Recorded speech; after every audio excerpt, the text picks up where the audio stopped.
and welcome to a different sort of ASMR video. In this episode, I'll be talking about one of my longest running hobbies and interests, that being cars. In this picture, neither one of these are mine. This is my buddy's B5S4, and when we were on a vacation, we parked up next to this pretty cool S14. Got a nice little photo op, but I just want to preface this by giving a little bit of history with me and automobiles and all that. Like most guys, when I got my license, that's when I first really got into it. I always had kind of like a passing interest in cars before that. Before I could actually get behind the wheel of one. But as soon as I got my license, I was hooked. I love to drive. I love to go fast, fucking all that crazy stuff. I love to, oh my god, I just noticed this guy cut the strut, the upper control arm and strut to get to the, to drop the transmission out of there. I've had this picture for years and I just noticed that now, but as soon as I got my license, I got really, I'll save those. But I got really involved in cars. But I didn't really come from a rich family. I didn't have money. My family didn't really have money. But my buddy, he always had some money kicking around, and his family was fairly well to do, and I tended to live vicariously in the early years through him and his car purchases, as you will begin to see. But, being a young kid who had a penchant for driving the hell out of cars, I got into a lot of trouble, as one would expect. I did, get up to a lot of stuff, I guess you could say. And it's kind of a miracle I still have my license to this day. My buddy, however, he just got his license back after having it suspended for 3 years. As you can see, that's a spark plug, or what was formerly known as a spark plug, that came out of one of his B5S4s, out of cylinder number 4. It experienced a catastrophic loss of power on the highway, and that's what came out of the cylinder head. But as you're about to see, we got up to some real devious stuff in motorized vehicles. This is probably the worst ticket I was around for. That we got a good little $650 banger right there, and we were lucky that he only clocked us at 65 and a 30. We were lucky about that. And a pro tip: if you're in Massachusetts, window tint is about $50 a window. The guy got us for the windshield and 4 windows. I think the windshield is more than a regular window, so it popped us for $255 as opposed to like $250 or some shit like that. And the exhaust is a $40 ticket. That one's a non-moving. Same with the tent. But neither one of those is something you want to have on your record. But this ticket should set the tone. I was a passenger for this one. Just letting you know, I was a passenger. But the officer said to us, and I quote, "I will give you a ticket so large you can choke on it." And he came back with this thing. But to start things off, humbly, as a big aside from my buddy's beautiful B5S4, this thing was tuned up to, at a peak, about 800 to 850 wheel horsepower, twin turbo hybrid RS4 turbos. I think it was pushing about 24 pounds of boost, maybe a little bit more, maybe 26, I can't remember, but had some work done to the heads, and I think it didn't have anything done to the cams, I don't think. I can't remember exactly what was done to it, but the thing was ridiculously fast. But to go from a hard swivel from this wonderful, beautiful car to my first car, you guys ready? There it is. A 2002 Hyundai Accent with the 1.6-liter engine in it. Now, none of us really had like cool cars when we were for first cars. Nobody in my friends group had like a wicked sick first car. So we had to try and make ours like cool. But before I get into that ridiculous teenage shit, my father got this car for me. He bought the thing for $200 because it wouldn't run and had no compression. He brought it back from the dead and then gave it to me. It was a complete surprise, and I was, understandably like blown away. I was completely surprised. I was, my first car, I loved it. I loved it to death. I thought it was like the best thing ever.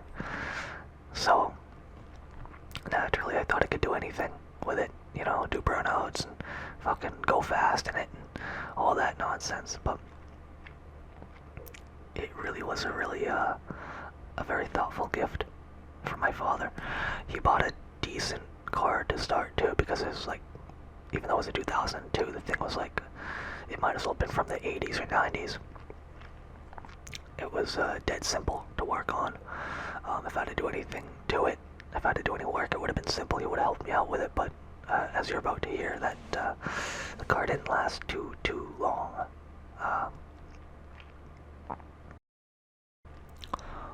So what's done to the car in this photo?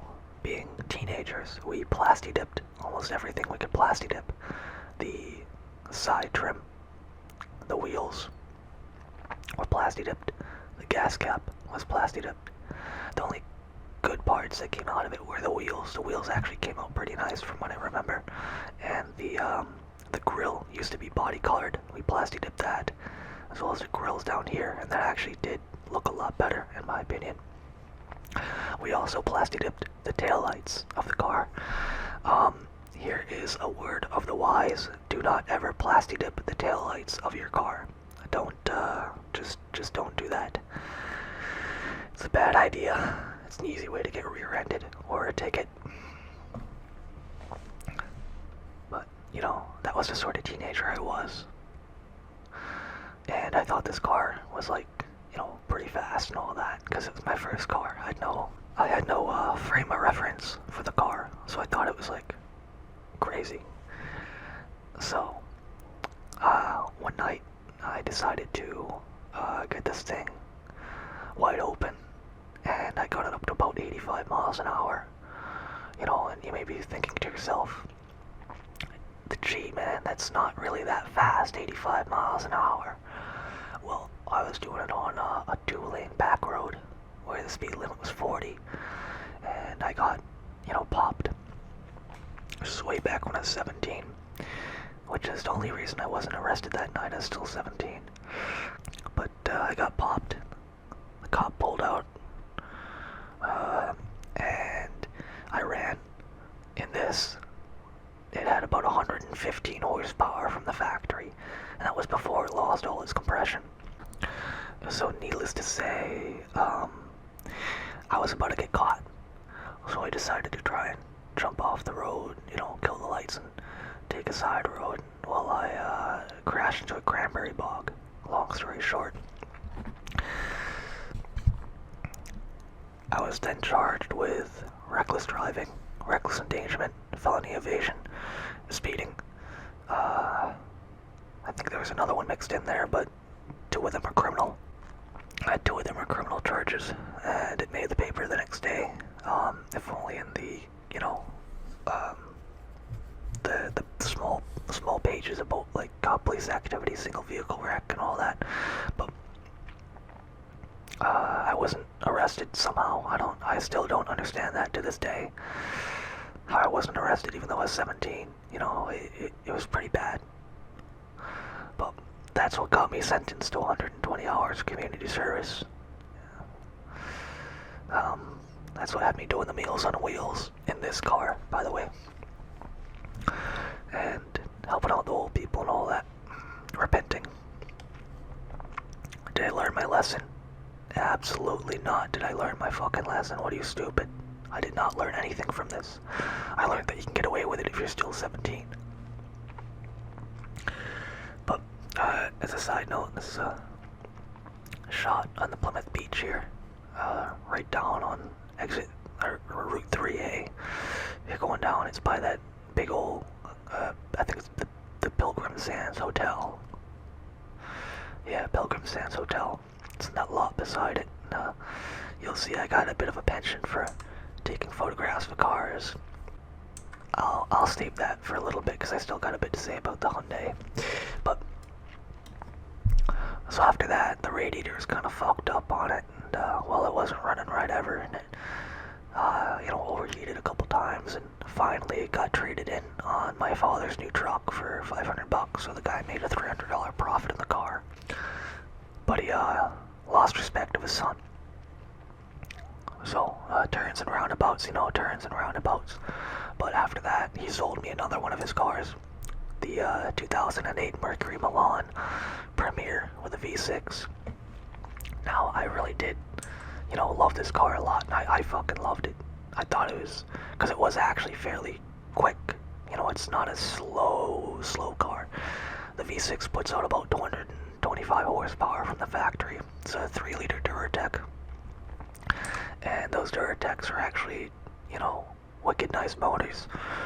If I've said it once, I'll say it a million times. Ford should have never stopped making, passenger cars. If I said it once, I'll say it a million times. Ford should have never stopped making passenger cars, because the motors they put in them were just great. The Duratec, I abused mercilessly. I abused that motor so bad, it's not even fucking funny. And it still lasted a good, I don't know, I think 100,000 miles or so. But you'll see the sort of abuse I put on this car, and it just ran perfectly. And it would do about 120, 125 miles an hour really easy. That's where it was electronically limited. But for like a teenager who just freshly crashed and nearly got arrested, 120 miles an hour was more than enough. And it was also about this time of my life where I started discovering how to cut gaps in traffic, how to weave through traffic. Me and the buddies would, before a swim team was like a thing, we'd go out and do that ourselves, just rip up the traffic. He had a Jetta at the time, one of the 2.5 liter Jettas, and we'd fucking go out and haul ass through traffic just for fun all the time in our family sedans. But before, you'll see what happened to the car, but before that happened to it, before what I did to the car, I fully straight piped this thing. It was a 2-to-1 into a dual tip, no cats. Had the whole thing just pipe, it was loud, and to be honest with you, it didn't sound awful. It sounded alright. I'm not gonna say it sounded good, I'll never say that. It was wicked loud, and it was hilarious. I had like a Spectre intake on it, like a K&N, like cone filter intake on it. So the thing had maybe like 10 more horsepower than factory or something like that. But long story short, the thing would roast tire whenever I needed it to. It'd fucking rip rubber. I got into a lot of trouble with this car too, let me tell you, a lot of trouble. I nearly got another evading the cops sort of ticket in this thing as well, but it's neither here nor there. But all good things must come to an end, right? So I wound up rear-ending a guy at about 25 miles an hour, maybe 30, and it just right fucked the car up. I mean, look at the thing. In all honesty, the damage was fairly minimal. All that really happened to it was, the hood got all bunged up, the quarter panel is kind of bent now, and the front crash protection is all mangled up, and as you can see here, the top radiator support was broken right here. That little tab was folded up. So what I did, I had the thing towed to my mother's house in a retirement community, and I started wrenching on it to get it back on the road. But before all that happened, I had to find another car, and I found a couple. So what happened, I had to go out and find something while I was working on the Milan, right? And it was this, a 2006 Toyota Solara with a V6 automatic. They didn't have the V6 with a stick shift in this generation, unfortunately. But it was honestly pretty fast for what it was. It's a big old V6, 3.7 liters, I want to say, 3.5, 3.7, something like that. And it put out 265 horsepower, and it revved, you know, really easily. Like it'd ring out as a very lively motor for being such a large displacement for a V6, I'd say. And you know, it was dead reliable the whole time I had it. And let me tell you, I beat the absolute bag out of this car. I fucking munted it so hard. Wide open everywhere. I was doing fucking burnouts. I was doing handbrake J-turns. Oh, real quick, this is not a photo of the car that I owned. It's the only one that's not been taken by me in the whole slideshow. I somehow lost every single picture I had of this car. I don't know how, but I did.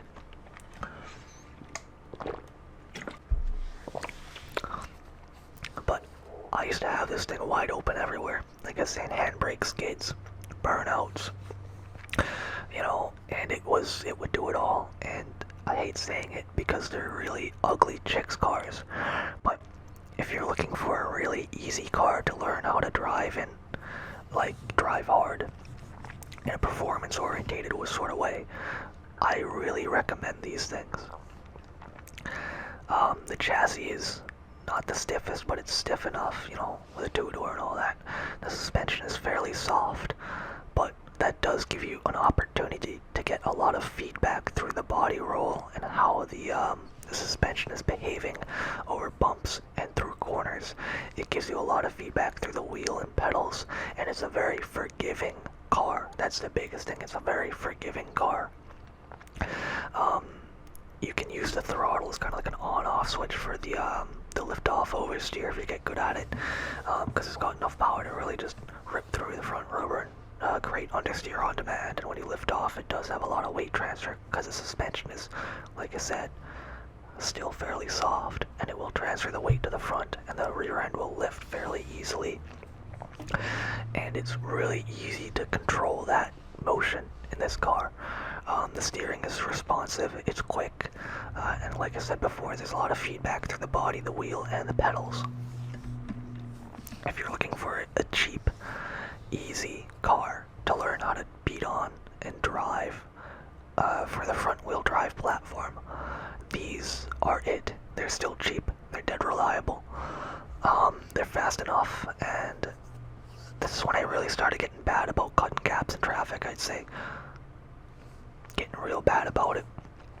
Don't get me wrong, I was bad in the Milan, you know, but I didn't start doing the white lines and all that and using the breakdown lane until I bought this thing. So I learned a lot of bad habits in this thing. There was one year in Plymouth where I took it out to the state forest because they didn't plow it. As after a snowstorm, it had about 2 feet of hard pack on the ground, and I just blasted through that like a rally stage, and it was the most fun I've ever had in a car, hands down, to this day. But that's neither here nor there. But this is also the time when I was moving to Braintree, and I wound up getting this thing because I figured I might need a truck for you know, my project car to like flat tow it or get parts or whatever. And my father, my stepmother, her sister's husband had this thing kicking around, and I think I bought it for like $500 or something. And I'm not gonna say I got scammed, but the thing was really fucked up. I mean, not to state the obvious, but it was a second-generation Dodge Ram in New England salt weather. So the whole undercarriage was fucking rusted. Every single brake line was rusted to hell and back. I had to replace every single brake line when I got this thing home. And I'm not exaggerating about that. Every single hard line had to come off the truck and get replaced by me and my father. He walked me through how to bend the line. And it was a real nice time bonding with him over it. But as you can see, the whole thing was sassed out with old man goodies. The guy had this really cool bed cover, the Truno cover with the classic Mopar wing on it. He had frosted taillights, like the tinted taillights with like the chrome covers on them. I don't know if you can see. You can't really see, but they had the chrome covers on them. And you got these chrome grab handles to get into the thing. You had a bit of a lift on it. I think like a 4 or 6 inch lift or something like that on it. So it was fairly high up there. Guy had a CB radio inside the cab. He had that cool little sun visor, and you know, the hood scoops. Oops. The hood scoops and like the little ram hood ornament. The hood scoops didn't work, by the way, obviously, but the hood ornament, the lights. It had lights for the eyes, and they'd fucking light up and all that. So this thing was jammed out. I honestly, he had an exhaust on it too, I forgot to say. Guy had a bit of a catback exhaust on there, and it sounded really nice. And I really did enjoy having this thing to have it. But I didn't really need a truck at the time, so I didn't really use it as a truck very much, if at all. I made a couple dump runs with it, but that was about it. It's a 2-wheel drive truck. 4-wheel drive did not work on it. But what happened to this car? Well, you know how I said the brake lines were rusted? So were the trans lines and the transmission lines. And one day when I was going to work, they blew up on the highway coming down from Braintree, and they smoked out all of Route 24. You know, I just fucking smoked it out right proper. And when I left for work, I had 1 neutral, and when I came home from work, I had 3. So this thing got unfortunately sent off to the scrap heap, which is a bit of a shame because I thought it was a really cool truck. And yes, before anybody asks, I did get, as the kids say, active in traffic with the truck. I also got it up to about 120 miles an hour. Probably the sketchiest fucking thing I've ever done, because the thing was really just going all over the place on the road. I do not recommend doing that, especially if you've lifted the truck. Speaking of which, the fastest I got this car up to, I believe, was 135 miles an hour. And it did it, you know, no issue. So in all this, you might be wondering, well, what happened to Milan, you know, after it wrecked out and all that? Well, I'll show you. So it went from this here, broken and beat up in my mother's driveway. You know, I had to do a little bit of work to it, rehang the headlight and all that. But so at this point, this is after I started doing a little bit of work to it. What I did to prep it, I removed the front bumper, removed the hood. I cut out the wheel liner, the wheel well liners. I removed those completely, and I then went to the Home Depot.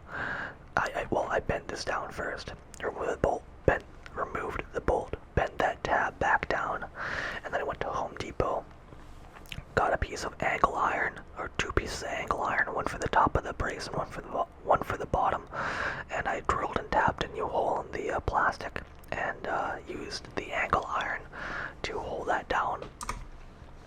As you can see here,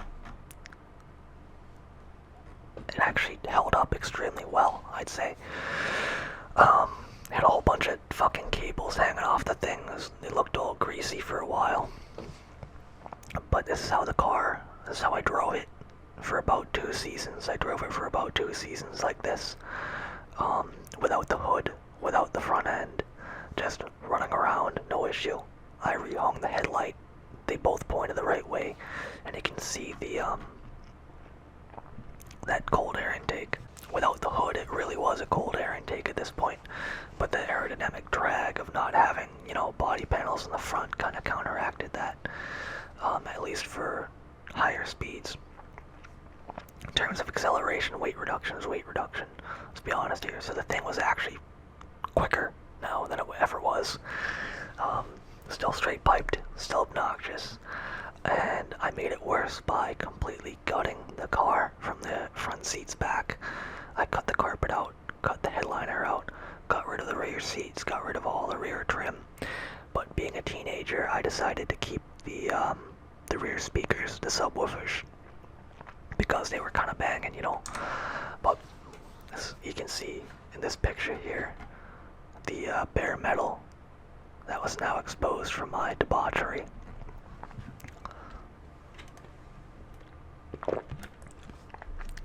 So for a brief period of time, I had both the Milan and the Solara on the road, but I eventually sold the Solara to get money funneled into this car and to buy another car as well, because I didn't really want a V6 anymore. I wanted a V8, but I'll get to that when I get to it. So as you can see, you know, I just drove it like this. No hood, no front end, and to be honest with you, I thought it looked wicked cool like this. And to be perfectly honest, I still think it looks really cool like this. You know, it was loud, it was sketchy, it leaked oil out of the valve cover, so it smoked like a banshee every once in a while. And it reminded me a lot of, if anybody's seen King of the Mountain, it reminded me a lot of that Stingray that the guy had, the C2 Corvette, you know, without the hood and it's all fucking greasy and all that. But eventually I decided to try and put a hood in the car, and as you can see, due to the accident, the hood never really fit properly. You know, the quarter panels are all kind of bunged up. You can see they're not exactly aligned properly anymore. It's uneven on the door panel even. So you can see how bad the hood pins had to get, you know, bent in there, and eventually I lost one of the hood pins at some point, and I just took the hood off again. And here we are. I may have gutted the car at this point. Like, the back seats and everything were gone at this stage, but I still had the front end, because I needed the stereo and all that, and the heated seats, the leather and all that. So I left it in, and I made a trip to the dump one day, and I found all these really cool wood grain panels, and I replaced my kind of shitty looking brushed aluminum panels with that. If anybody's has a Milan or a Fusion, it's wicked easy to do. They just pop out. You know, you just don't even need a screwdriver or anything like that. You just get behind there with, you know, your finger, and you pop them out, and you pop the new ones in. But you can see the fucking redneck debris. I got my bungee cords for the tarp that I put over the hood when I knew it was gonna snow out. So if I knew like a snowstorm was gonna come in, I'd cover the hood, or what was left of the hood, you know, with a tarp, and I'd bungee cord that fucker down. And when I needed to go anywhere, if it's still snowing, whatever, I'd just take the tarp off and I'd get going. The rain didn't matter. I drove through the rain all the time. But here's a quick little thing. If you're gonna run a car with no wheel well liners and no hood, if you go through a puddle, all the rainwater will come up through the space, the engine bay, and it'll come up through there onto the windshield, and you won't be able to see very well. But yeah, like I was saying, the hood never really fit properly, and that went away after a while. I had to get rid of the hood because I lost the pin and all that shit. But I was still very smitten with the looks. I was very in love with the car and how it looked and how crazy the thing was. It kind of looked like a Mad Max car a little bit, you know, especially with the all seasons they put on there.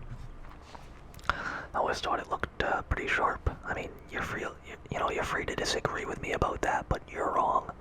So there's that. Just letting you know, no hard feelings. But after about 2 seasons of driving like that with no hood or front end, the car died. Oh yeah, that dent right there. Back when I had the 3 cars, parking was tight, and I accidentally backed the truck into the side of the car. But yeah, you can see like the exposed fucking parts in the back and all that crap. But that's me, right there, watching my beloved get taken away for the last time. It was really sad to see, I'll be honest with you, because I really did love that car a lot. You know, I had a lot of fun in it. I learned a lot with it. I had to do a lot of service on it. You know, the spark plugs, I had to change some belts, you know, I had to do the brakes all the time, oil changes and all that. So I learned how to work on the thing really well. And after 2 years of just being no hood in the snow and the rain and all that, the electrical system just finally gave the fuck out and all of it failed. It wouldn't stay running for shit. And I don't know why, but you know, it had to go away, so I got rid of it. So you may be wondering, what did I buy after this? Well, you may remember I said earlier I didn't want a 6-cylinder anymore. I wanted a V8. I got bitten by the V8 bug when I bought this 1500, and it was a gasser, you know, had the 5.7 in it, and I wanted another V8, but I wanted it to be fast, so I bought this right here. It was a 2004 Lincoln LS. I bought it for $2,800 with about 103,000 miles on it, and I loved it. I loved it to death. I still love these cars. I will warn anybody who's looking to buy one of them. These cars are like abusive to you. They will abuse you. It's like owning a Jaguar, right? Because it is. But not like a Ford era Jaguar. It's like owning an old Jaguar before Ford bought them. Which is ironic because once Ford bought Jaguar, the Jaguars got really good. You know, fairly dependable, mechanically. But for some reason the Lincoln LS, which was derived from a Jaguar platform, was horrible to own in terms of maintenance and all that. But let me go over the numbers and performance of the car, in my opinion, before I get into maintenance and all that. So the Lincoln LS comes up front. It's got a 3.9 liter V8, or you could get it with a Duratec V6. Mine had the V8. Came with a 5R55 5-speed automatic transmission with the select shift. And you better believe I drove that car exclusively in select shift. I was banging gears all day in that thing. I had the car straight pipe too. Had all the exhaust cut out, you know. His true dual back from the Cats. The catalytic converters were hollowed out by me. And it sounded like shit. I've got videos of all these exhaust clips too if anybody wants them. Just say the word and I'll be posting exhaust clips of these cars. But it sounded awful. I really needed to put an X-pipe in there, but I just never got around to it. But, so a 3.9 liter V8, rear wheel drive, open differential. They put out, after the facelift, which was 2003, they produced 285 horsepower. Which you may say is, oh, that's not much, but for a teenager, that's a lot. And it was good enough to get the car up to 140 miles an hour, which I did do. I got that bitch up to 140. And I'll tell you right now, they are not the most stable cars at that sort of speed. You feel a lot of front end lift, and it gets a little bit squirrely. I don't recommend doing it. But I think they look really good though, the cars. Really sharp looking cars. Remind me a lot of a 5 Series, you know. And they got power, you know, power everything. You could get them optioned with a early, like, digital navigation system from THX. Mine did not have that. They had heated and cooled seats in the front. I forget, you know, how many way power seats, but they were wicked comfortable seats. Heated and cooled, like I said. Power tilt wheel, power telescoping wheel, power telescoping pedals with 3-position memory for the whole setup. Power mirrors, power sunroof, power doors. You know, the thing was decked out. It was a lot of car for the money, and they still are a lot of car for the money.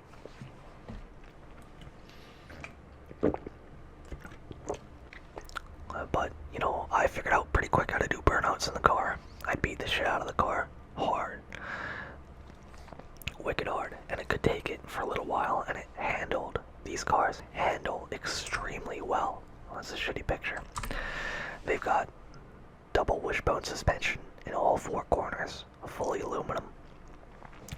All aluminum suspension components, so you don't really have to worry about rust. I'll get back into that. For those of you who know, you know. But, so what was my ownership experience like with the car? Troubled. It was like a love-hate relationship, you know what I mean? The car abused me as much as I abused it. I'd beat the shit out of it, and it would reward me by having many, many problems. As you can see, the wheels were mismatched. I wasn't used to driving rear-wheel drive cars, and I tried drifting it, and I cracked a wheel, and I had to replace it. Yeah, so, beyond that, the rest of the issues the car had were all on its own. As anybody who knows anything about these cars knows, they have many issues related to the cooling system, and I certainly did as well. I would have to be constantly bleeding the cooling system, as they don't bleed themselves automatically. They've got a bleeder valve that you have to fuss with under the hood, coming out of the firewall. I had to do that at least once a month, possibly once a week. I can't remember. I had to replace the water pump and many coolant lines, and it started developing multiple electrical issues at some point in its life. Weird ones too, like windows going up and down on their own, heated seats working sometimes, power mirrors going on the fridge, that sort of thing. And the big one, the 5R55 transmission. Those things are notoriously bad transmissions, and mine was no exception, especially the way I drove the car. The shift solenoid started giving out after a little while, and I never got the chance to replace them because the car blew up before I could.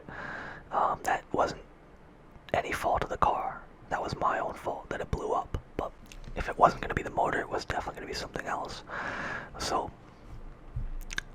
oh yeah, the suspension. It's aluminum, but it somehow has issues with corrosion. I have never heard of anything like that before in my fucking life. But I'll tell you a little bit more about what happened to this car later on down the road. But I had this big V8 car, and I wanted a project car as well. As time went on, I started making more and more money, and I wanted a project car. So I bought this. My buddy knew a guy, and he was selling this MR2 for $1,000. You know, and so it was an 84, so it was a silver top for a GE stick shift rear-wheel drive. Produced about 115 horsepower, I want to say 120 maybe. But I love the thing. I thought it was the coolest thing ever. But it had a bit of a problem. The whole thing was completely rusted to shit and back. The floor pans were rusted. The subframe was not connected to anything in the back. All the suspension components were fucking rusted through. So I bought the thing and I intended to work on it. But as it so happened, money at the time kind of dried up. So I couldn't really work on it the way I wanted to. And eventually the business I had going on in Massachusetts collapsed. And I had to get out of state and quick. So I sold the MR2 for $500 to some kids. And I packed up everything into the Lincoln and headed down to North Carolina, where I am today. But the issues with the Lincoln persisted. It threw a brake pad when I came down here. I had no money at the time to fix it, so I ignored it for a little while, and this is the end result. It threw the pad. The piston was in direct contact with the brake rotor, and it absolutely mangled the fucking piston until it developed a massive leak in the brake line, in the brake system. So what happened? I simply removed all the damaged pieces, removed the brake line from the caliper, and then Oh, that's the remains of the brake piston, by the way. That's what makes contact with the back of your brake pad and pushes them all into the brake rotor. So I simply plugged the brake line with a screw and a hose clamp and drove the car until the engine blew up because I forgot to check the oil after driving it like a shithead all the time.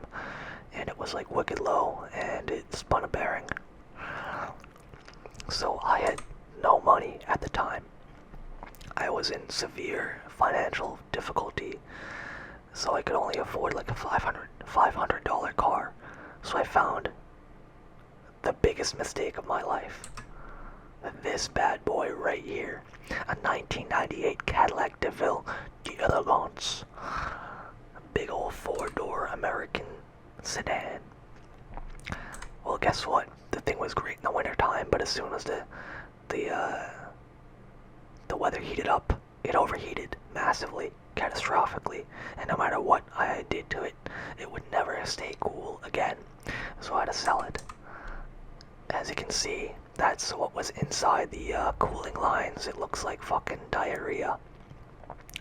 And that was behind a massive blockage of like crystallized coolant in the line.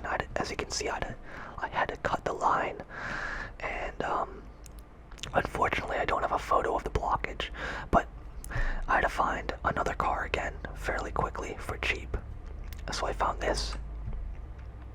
I believe this is a 95 Pontiac Bonneville SSEI supercharged. I kind of did the air quote thing because for anybody who knows these cars, they are cockroach cars. I'll go over in detail the issues with both these cars in a little bit, but you can see the SSEI badging. This was a real nice car back in the day. But for anybody who knows, these Pontiacs will run worse longer than most cars will run. Okay, so you may be saying, oh, it doesn't look that bad, you know, the body's in one piece, what's wrong with it? Let's take it from the top. Headlights, as you can see, they're held up with stacked newspaper and duct tape, both sides. I constantly had to replace these through the rain. Now for the inside of the Bonneville. Trashed, completely thrashed. The seats look like somebody fucking murdered them. Devastated. Like, inside of it smelled like roach butts, like fucking, it smelled like weed and cigarettes. Awful. Somehow all the windows worked. The door cards were held on with drywall screws. All of them, every single one of them was held on with drywall screws. The brakes worked somehow. I don't know how that happened, but they did. The windshield wipers were destroyed when I got them. So I couldn't really drive it in the rain that well for a little while. The car, now mechanically, the transmission was sound. I had to top it up with fluid once, but after that it was straight. The car, I would turn it on and it would have the worst rod knock ever for like 3 seconds, 3, 4, 5 seconds, something like that. It'd knock like crazy and then clear up immediately. But hold on, that rod knock would come back if you make a left-hand turn too sharp. It would start knocking again and then go away. The suspension worked, I think. There's nothing wrong with the suspension. But the supercharger was disconnected.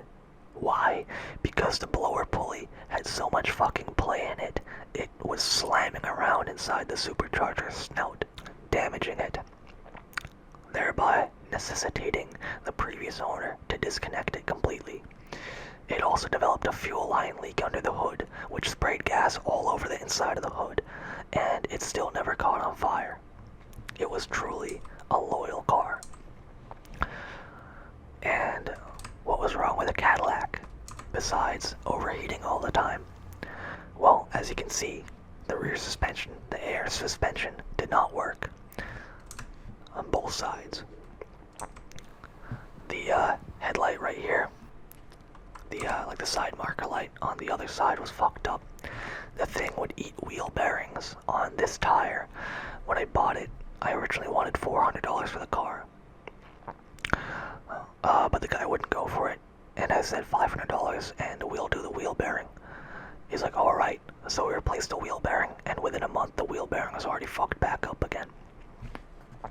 That mirror was falling off all the time. I had to Gorilla Glue it in place.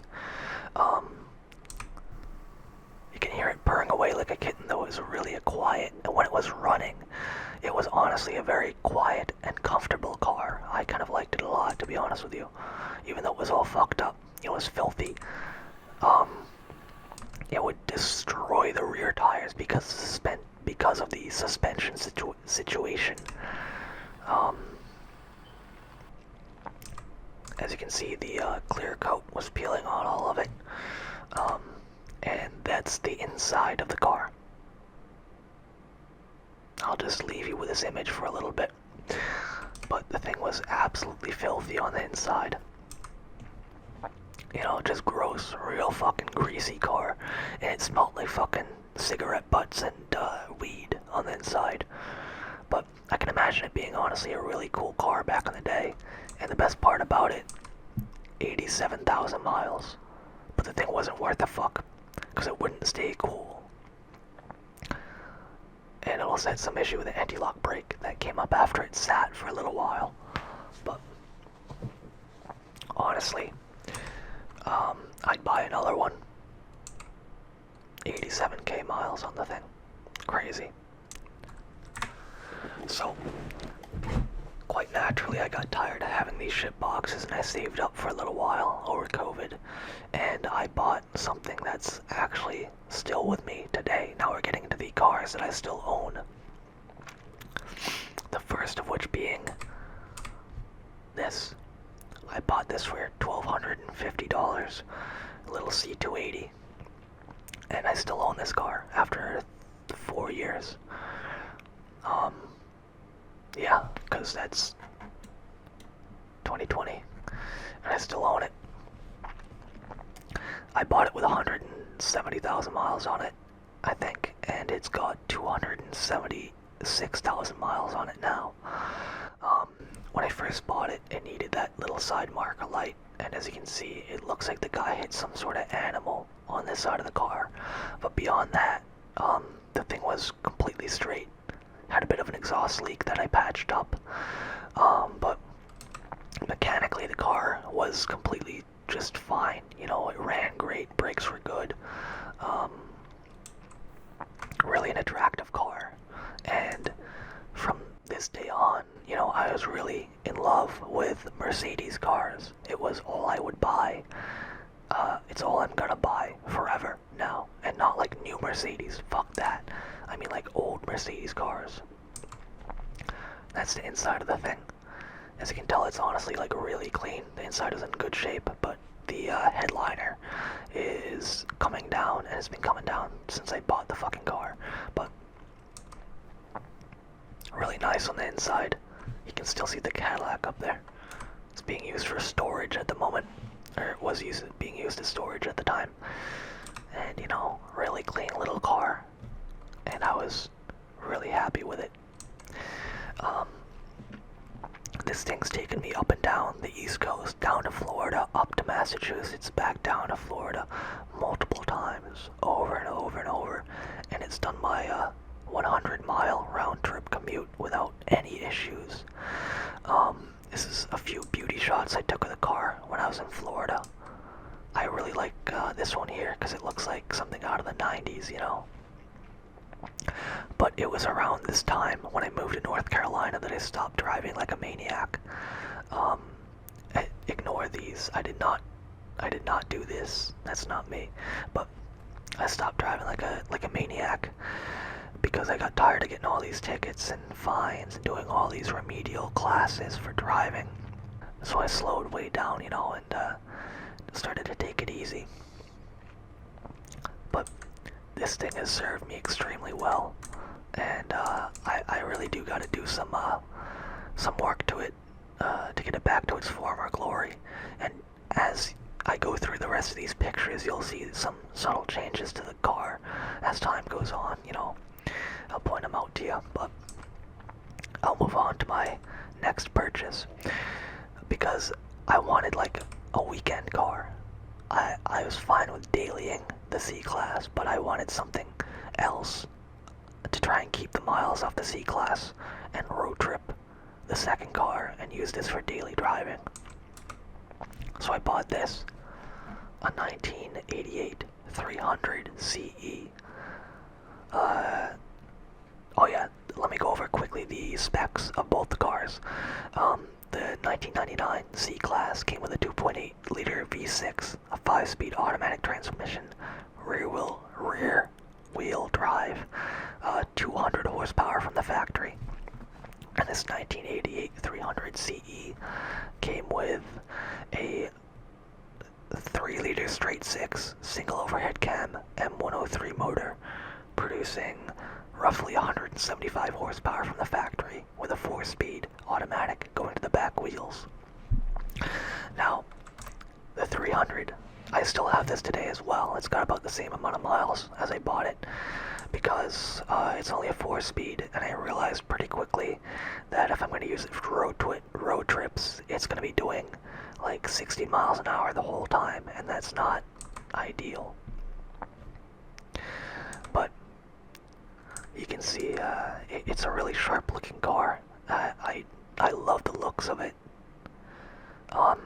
It just, I'm smitten with it. Every time I see it in my driveway, I just, it gets a stir out of me. I love the way it looks. Big time. But it's not perfect. It's got a little bit of a chunk taken out of the bumper. The previous owner put these kind of weird wheels on it. These alloys off a newer C-Class. And I gotta do a brake job on it. I gotta change the rotors out and the pads.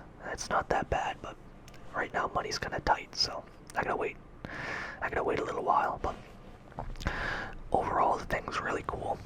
It runs fine. I'm trying to sell it, but the more I try and sell it, the less I want to. My parents came down to visit me one year in North Carolina, and they took this, they wanted to get a picture of me in the car. So they took this of me. Obviously my face has been blurred out for privacy reasons. You guys are not going to see my face for a little while on this channel, I'm sorry to say.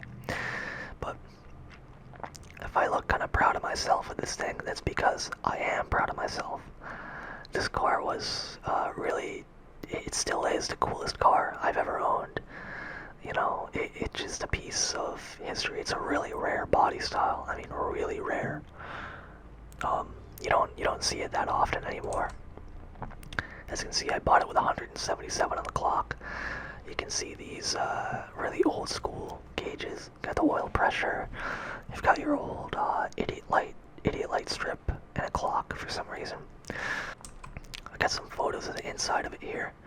It's got the typical Mercedes gray faux leather interior. Your first aid kit is housed in here somewhere. Now all 3 of my Mercedes still have the first aid kit inside of them. I'm really proud of that. I don't know why, but I am. For a coupe, it actually has a good amount of room in the rear. As you can see here, this is where the car phone used to be. I say used to be because the previous owner removed it and installed a CD changer. That's where your radio and AC is at. It's got a lot of weird buttons on there. The climate control system is a little bit funny to use. The blower fan doesn't work, so it's not that big of a deal, but got a fold down armrest. Here's a view from the back seat. Oh, that's a bit of a spoiler right there. Ignore that. But you can see my other cars here. But one thing you may not be able to see is a cup holder. That's right. These cars did not come with cup holders, man. The 88s. Mercedes figured that you had better things to do than drinking them. But I got a few more glamour shots of the cars. I took these photos and I'm pretty happy with how they turned out, so I put them in here. I really do like the way these cars look, and once I get some money together, I'm going to be restoring them to, not restoring, but getting them back up to their former glory. They need a lot of work done to them. But the 300, the fuel pump died on the highway, and here are some photos of that little incident. The car runs and drives now. I replaced a lot of the fuel system, the fuel pump, fuel filter. I also replaced a lot of the ignition system, distributor, cabin, rotor, and all that. And here you can see a unique feature of a lot of Mercedes. This is called the service position for the hood. You can see on the hood latches there's an additional detent. And if you utilize that, you can get the hood to fold all the way up, which is really convenient because it makes getting to the battery wicked easy. This is a photo of the C-Class at night. I don't know why I took that, but as you can see here, this is my second trip down to Florida. I replaced the side marker lights with these amber colored ones, which I think look a lot better. I mean, a lot better. I got the thing just parked up, chilling. And this is coming back from Florida. You can see I was trying to get a photo of the mileage. 219,000 miles on it at the time. Now, this isn't my car, but I figured it was a funny little photo. But I had to bring the C-Class into the shop for some suspension work, and they gave me a loaner car, and it's a Mercedes-only shop. They're called Mercedes Auto Care in in Butner, North Carolina, and they do great work. I'm talking great work. I bring all my cars there because they know what they're doing. That's all they do. They only work on Mercedes and BMW. That's it.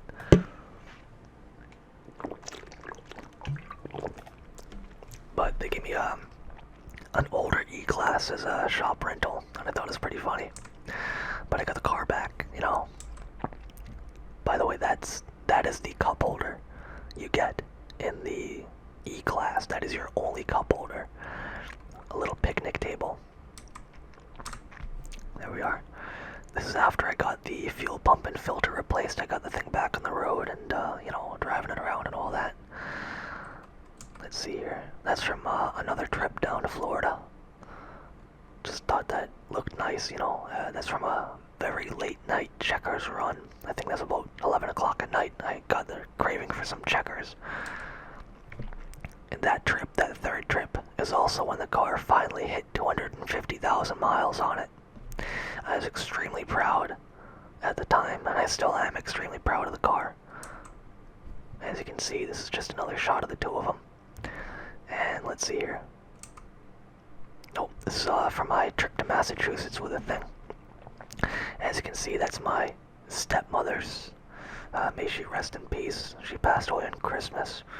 And this is when I was up there for the funeral. It's also the first snow of the year. And if I had to say it, she probably got me into Mercedes. Because when she bought that car, I got it in the back of my mind how nice they were and all that. And I wanted to buy one eventually. But it's not an SL55, it's an SL500 with an AMG Sport package on it. So it's got the 18-inch AMG wheels and all that. It's a very attractive car, but I'm kind of obsessed with the aesthetics of the little snowstorm there. I'm gonna just kind of cruise through these without too much commentary because they're just, cool little shots of the cars.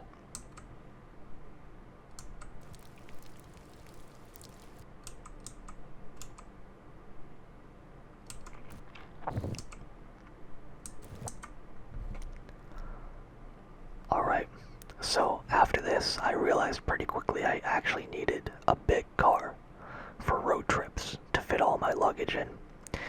So I was in the market for a third car. And again, I was thinking I wanted another V8. So naturally, I bought one. This is a 1996 E420. I bought the thing, it had 89,000 miles on it, currently has 92. I get to do the oil on it myself, actually. It also needs a new power steering rack, I think.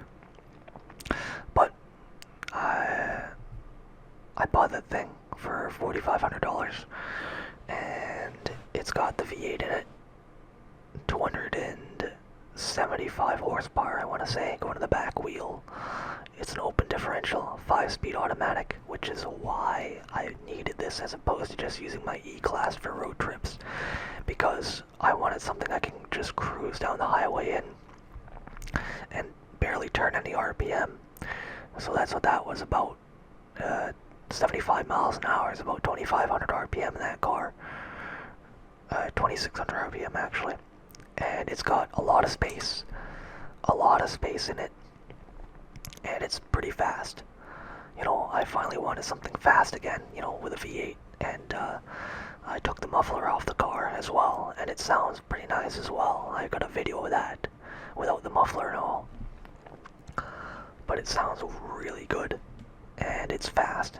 I got it up to about 135 miles an hour, where it's limited from the factory, unfortunately. Without that limiter, it's a 155 mile an hour car. But that is the current state of my fleet. You know, my 3 cars there. If anybody wants to see more content on the 3 of them, feel free to ask. I finally got a way to record on this microphone outside of my home. I can record video on the iPhone and record on the microphone here. So if anybody wants to see video of these cars, let me know, and I'll tell you all about them from the inside of them too. But on that note, I'll let you guys go, and hope you all like, subscribe, comment, do whatever. You know, I'm not your mother. I can't tell you what to do. You know, fuck it. I demand you subscribe. I demand you like the video. I demand you comment. But in all seriousness, I hope you all had a great day, having a great night. You know, I hope you enjoyed the video, and hopefully I'll see you in the next video.